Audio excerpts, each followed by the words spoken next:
I'm going to tell all about heart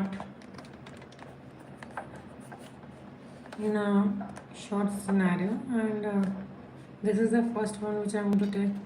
Like in this one, right to left shunting. So 5Ts are there, early cyanosis where we have blue babies, right?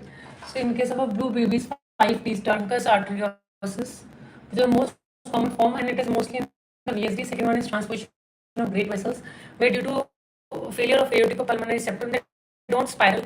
So they become like, if they spiral, so they become one, and if they don't spiral, they become parallel. So they look like an aconstric appearance. Third one is tricuspid atresia. What happened in tricuspid atresia, because tricuspid valve is not working properly, so there is this tall PV, because your whole of the atria gets a lot of it is doing a lot of pushing to push out the blood, because atria, your tricuspid valve is not formed.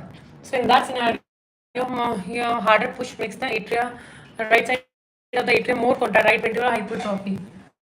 Now, tetralogy of Fallot. So there is this teeth spell, which is most commonly asked question in USM and EPG, because this happens when baby is feeding, baby is crying, then that time the baby cries, and then or a baby cries or whatever, the baby turns blue.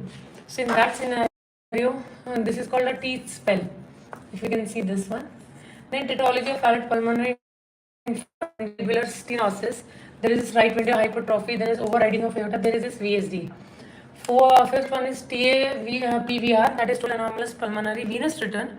So in this scenario, this is now where the pulmonary veins which should be drained into the left heart is draining into the right heart. So again and again, blood is going to the same circulation. Last is Epstein anomaly, which is very common with lithium and all those drugs.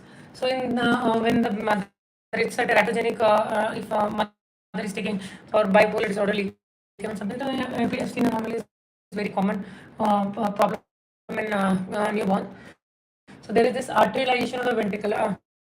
Your ventricles is full of your atria gets into the ventricles. So that is called arterialization of the ventricle. Now left to right side is late synosttic phase. So it's more common with the VSDs, followed by ASDs, and third is PDA, patent ductus arteriosus. So this is a late synotic phase when the baby is after a few days this happens. In this scenario, early cyanosis was happening. Early, the day the baby is born. And then late cyanotic. So ventricular septal defect is when the blood is mixing. So there is more and more again from the left ventricle. Again, it is coming to the right ventricle, because left ventricle pressure is more than right ventricle. So there is more blood in the right ventricle. Again, it is going to the pulmonary circulation. So basically, a pulmonary blood is always overloaded. Then followed by ASD. ASD is also common, where we can listen about wide fixed split of S2. So there is a beautiful mnemonic WPR FA PAL. F means fixed splitting, A is ASD.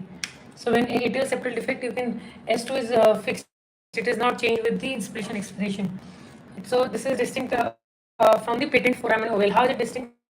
ASD is formed when your septum primum, septum secundum is not formed, whereas patent ductus or arteriosus happen when septum primum, septum don't fuse together. So there is this opening remain, patent foramen ovale. Last is patent ductus arteriosus. So then when the blood flow is in the fetal circulation, it is going from right ventricle directly into the aorta and direct to the rest of the circulation. In that scenario, ductus arteriosus is very important. But if it remains after the newborn, then it becomes a problem. So when the patency closes, patency usually closes when there is a low prostaglandins. But if it doesn't close, then it's a problem. So how, if you have a lot of prostaglandins in your body, so your ductus arteriosus remain open.